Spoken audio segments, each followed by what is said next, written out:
I really didn't want to have to make this video, but I am trying to hit 2,300 subs before the end of the week. Make sure you hit that subscribe button for your boy. I need about 50 more people to do so. Definitely appreciate if you hit that subscribe button. Now, I had a hot take over the weekend. Me and my boy Heart Phantom was in the Discord arguing about this. If you don't know, I do have a Discord. If you want to chop it up with me about NBA, video games, NFL. I don't really want to talk about the NFL right now because Joe Burrow is injured. But wrestling, movies, whatever, we could chop it up in my Discord. Join it. It's pretty fun time. We do argue a lot, but it's all in good nature. But I did have the hot take that Jay White is buried. And before you get all up in arms, when I mean by buried, what me personally I mean by buried is you have to start from scratch. When you take a loss so bad that you have to start from scratch, you have to start over. Such as Bray Wyatt, he was buried in 2019, 2018, 2019. He was buried. He had to start over. He had to start from scratch. He had to repackage himself. He had to rebuild himself. And you don't like when I say start from scratch, you don't necessarily have to like reboot your character. Like you don't have to change gimmicks or anything. No, you just have to start from scratch. You gotta gain some more equity. Then he had to come back as the Fiend, and somebody like Finn Balor, he was buried, so he had to go back to NXT. Who else was buried? What's another?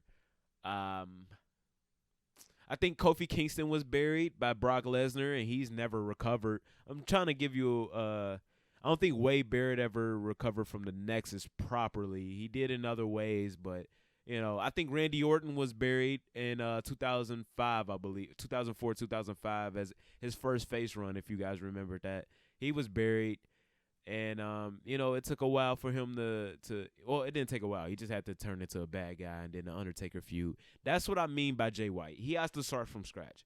Another example, Booker T.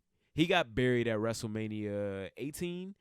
He got buried, and he had to rebuild himself, and he never really captured that height of as hot as he was until he became King Booker.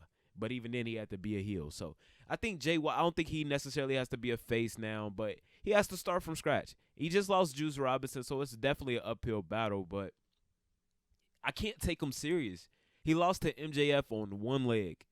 Even though I know y'all going to say, oh, MJF cheated, da-da-da-da. No, he was getting his ass whooped for most of that match. It was like a 51-49 match.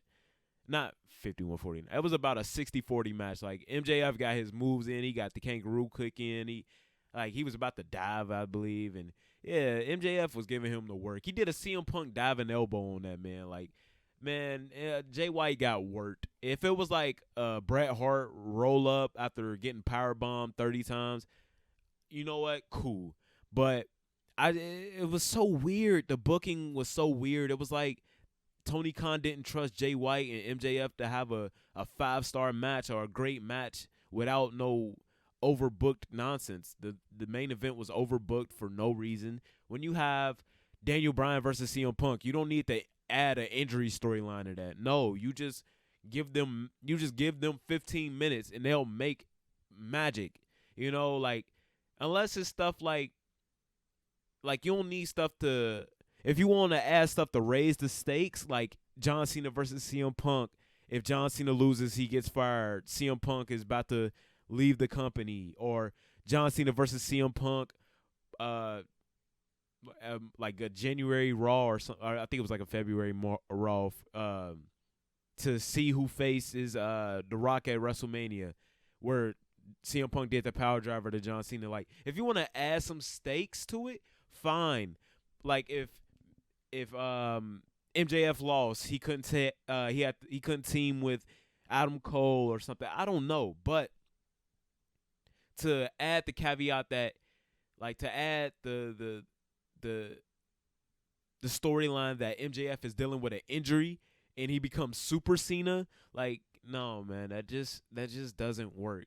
And unless like he won with like a roll up or something, like he barely escaped, and cheating doesn't count as barely escaping for MJF. Like, no, because, and not even just for MJF, just in this match, MJF worked him, bro, and it was a 30-minute match. It was like a a 25+ minute match, and he couldn't put him away. He had a bum leg. Like it's like I'll give prop to MJF. He sold the leg very well. He did, but Jay White didn't come out of this looking good, bro. Like he couldn't beat a man on one leg. He couldn't. He held his title hostage forever, and he lost it. He did get a win a couple weeks ago, but does that really mean much now? Like he beat him distracted. Like he beat him distracted, but you lose to him with one leg. Like I think MJF is turning in. I'll get into it in a different video, but yes, Jay White is buried to me. He has to start from scratch. And when I say that, it's like off top of your head, what's next for Jay White? Do you want to see him against MJF again? I don't. I'm more intrigued on what's going on with this devil nonsense. I don't care about. I don't want to see MJF versus Jay White. I don't want to see MJF versus Samoa Joe either. But I definitely don't want to see Jay White again. Then what? Christian is a heel, and he can't challenge him for the TNT title. Does he face Hangman Adam Page? Because Hangman Adam Page is coming off 2 losses. So Hangman Adam Page kind of got to get a win. But those are 2 people who need wins. Swerve is a heel. Wardlow maybe? Wardlow's a heel. Who does he face? Ricky Starks is a heel. Daniel Bryan is about to. I guess Jay White has to win this tournament. Maybe I don't know. I don't know. What isn't Will Ospreay a heel in AEW lore? Kenny Omega and Chris Jericho are in tag teams right now.